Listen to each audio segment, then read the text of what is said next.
E aí pessoal, tudo beleza com vocês? Tudo tranquilo? Bom, hoje como a nossa aula não vai efetivamente falar nada sobre muito conceito, muita regra, muita coisinha do tipo, eu vou eu vou fazer ela aqui, um bate-papo com vocês, porque eu acho que ela é bem um bate-papo, porque ela vem mais com uma dica do que uma aula efetivamente, tá? E o que a gente vai falar, que é, e se eu não souber nada sobre a redação do Enem? Deve ter passado isso na cabeça de vocês, né? Às vezes a gente estuda e a gente não sabe no final o tema que vai vir, e aí chega lá no tema e eu não sei nada. Primeiro, gente, isso é impossível. Por quê? Porque não tem como não saber nada. A gente sempre sabe alguma coisa, minimamente. Por quê? Porque o Enem, ele é bom com a gente, né? O Enem, ele não está ali exatamente para prejudicar, ele está lá para ajudar, essa é a função dele. Então ele não vai trazer um tema muito específico e maluco como as regras de leis que os diplomatas enfrentam, sabe? Que é uma coisa que ninguém tem acesso, que ninguém tem o mínimo de repertório. Então vocês podem ficar tranquilos porque isso não vai cair. Até porque, caso vocês não lembrem, o que significa Enem? Exame Nacional do Ensino Médio. Ensino médio. Apesar de não ser necessariamente voltado só para os alunos do ensino médio, porque a gente sabe que tem gente de várias idades, graças a Deus, o Enem ele trabalha com um público ali, teoricamente, dos 16 aos 21 anos. Então, são coisas que vão permear o universo desse público. Não vai vir um tema como, por exemplo, como a novela Vale Tudo impactou a vida do brasileiro. Porque ninguém ali viu Vale Tudo, eles sabem que aquele público não é o público que assistiu a novela Vale Tudo, que é de 80 e parampampam. Então, fiquem tranquilos, porque ele é feito para vocês. Então, por mais que pareça difícil, ele não está dificultando. Ele está ali porque, na verdade, ele está querendo trazer, tipo, informações para ver como vocês se saem diante de situações que parecem que não estão confortáveis, mas elas são confortáveis. Ok. Vamos lá. Então, algumas dicas. Primeira, essencial, que vocês já sabem e que vocês já fazem. Leiam os textos motivadores. Por quê? Porque é essencial ler os textos motivadores, porque se você não sabe, aquilo ali está te contextualizando. E muitas vezes você lê o tema e você não entende, que nem publicidade infantil. Teve gente que entendeu que era o uso de crianças na publicidade, como atores mirins e agências que estão ligadas a isso, e não era. E qual é o problema? São pessoas que não leram textos motivadores. Se ela lê o texto de apoio, ela vai entender sobre o que está se falando. Ok? Então leia os textos. Busque assuntos mais amplos. Por exemplo, não adianta vocês ficarem pesquisando informações do tipo eu vou me enriquecer de informação de repertório, então o que eu vou pesquisar? Aí vocês vão lá e pesquisam como funciona a violência ginecológica em ambientes hospitalares do SUS. Fechou demais, concorda? É mais abrangente. Estude saúde, estude os temas maiores, porque aí você vai ter alguma informação que você vai conseguir pôr no seu texto. Porque se você ficar colocando informações voltadas exatamente só para o que vocês, para nichos muito fechados, vocês vão passar o ano inteiro estudando e não vão conseguir estudar tudo, obviamente, certo? Então, peguem os temas mais amplos. E outra coisa, relacione as coisas.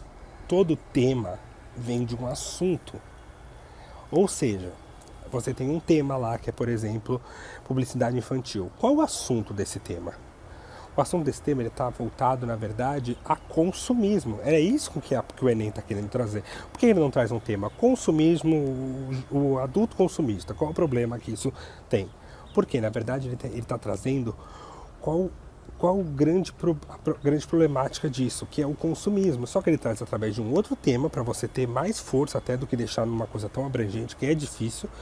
E ele traz esses motivadores que te dão mais um caminho. Na verdade, ele está te ajudando quando ele coloca um tema. Mas pega o assunto, que nem a educação dos surdos no Brasil. Muita gente falou, pô, mas esse tema foi difícil porque ninguém sabia nada sobre surdos. Ok, mas você sabe sobre educação? Se você sabe sobre educação, pegou um tema maior, pegou o assunto daquilo. A educação era o trâmite da coisa. E o outro, deficiência, apesar de surdez não ser considerada deficiência pelos surdos, mas isso é um outro caminho, isso é uma outra área da minha vida. Se você tinha deficiência e surdez, você sabe que as pessoas deficientes enfrentam problemas. Você pode até não ter tantos dados, mas você sabe que existe um problema. E você sabe que a educação tem um problema. Então você consiga colocar alguma coisa com a educação sem tangenciar esse tema.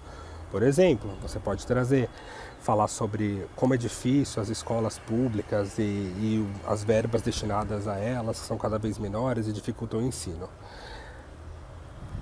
Através dessa problemática, as pessoas com deficiência sofrem o dobro, pois necessitam ainda de mais, que a escola tenha mais dinheiro, mais capacitação para ter intérpretes, materiais e blá blá blá blá blá blá. Ou seja, você fala de uma coisa que você sabe que educação é uma coisa que vocês têm que saber, é um tema muito mais fácil, saúde, educação, essas coisas têm que estar na cabeça de vocês, e vocês colocam no final alguma coisa, sem tangenciar. Por quê? Porque você, na verdade, você faz toda a preparação para entrar no seu tema. E aí, a partir daí, você vai com textos motivadores, traz um dado dele e vamos que vamos, certo? Outra coisa, entenda os textos e os gráficos. Você pode pegar a informação deles? Pode pegar um negócio, mas não usa da mesma forma. Se de repente tem a fala de um médico falando alguma coisa, você pega uma citação desse médico e coloca de uma outra forma no texto. Coloca como uma citação para reforçar alguma coisa, não coloca como segundo o médico, taranã, tarararará. Por quê? Porque é legal, porque mostra que você tem ali um jogo de cintura para aquilo. Outro exemplo, tem um gráfico, analisa o gráfico. O gráfico está assim, 60% fala biscoito e 40% fala bolacha. Ok, aí tem um texto do lado desse gráfico falando 60% dos brasileiros falam mais bolacha do que biscoito. E aí vem todo um texto falando sobre a importância da bolacha na vida da gente. Aí o que vocês fazem? Vocês vão lá e veem, olha, 40% fala de biscoito e ninguém falou isso. Então vou inserir esse dado na minha redação. Olha, 40% da minha redação, 40% da população brasileira na verdade prefere que seja chamado de biscoito. Essa minoria ou seja, interpreta, pega e vê de um outro ângulo. Claro, não adianta ficar querendo massacrar para colocar no seu texto efetivamente. Mas se conseguir, por que não? E aí você não traz um dado que está exatamente explícito ali, que não é errado, mas de repente o corretor pode falar, pô, nem pesquisou, nossa, não tem repertório nenhum e por aí vai. Ok. E outra coisa, acho que é uma das mais importantes. Quando você lê o texto do Enem, o tema do Enem, entenda uma coisa. O que esse problema afeta e o que eles querem melhorar, porque é isso que eles querem. É o que eu falei da publicidade infantil. Qual é a problemática disso? A problemática é o consumismo desenfreado. É isso que o Enem quer. Então, você vai por esse caminho, você não precisa se prender efetivamente à publicidade infantil. E aí qual a problemática? A persistência da violência contra a mulher. Se você pega numa redação no âmbito geral, qual é a problemática disso? E o que eles querem que você fale? Você tem que entender o que o Enem quer para você poder fazer. Então não há tema, não há nada que seja impossível você entender. Porque tudo você vai ter a mínima bagagem. Cuidados. Não grave citações e fiquem colocando. Se vocês ficarem, eu vou colocar, penso, logo existe, eu vou colocar a lei da inércia, um corpo tende a ficar parado enquanto estiver em repouso. Enfim, essas frases feitas que vocês colocam, forçando o corretor a falar, olha como eu relacionei, como eu fiz um intertexto aqui, não funcionam mais. Um exemplo disso, eu trabalho com plataformas de correção online. E algumas coisas elas já estão salvas, né? Algumas coisas que a gente vai colocando na redação de vocês. Lá tem, se você fez citação, que não acrescenta ao tema e tira ponto da competência. Então, para que ficar se prendendo a isso? Só coloque se realmente for pertinente. Se quiser falar qualquer coisa só para embromar e falar, olha, eu pus uma citação, não vale de nada. Na verdade, vai ser visto de um jeito ruim e pode tirar seu ponto. Ok?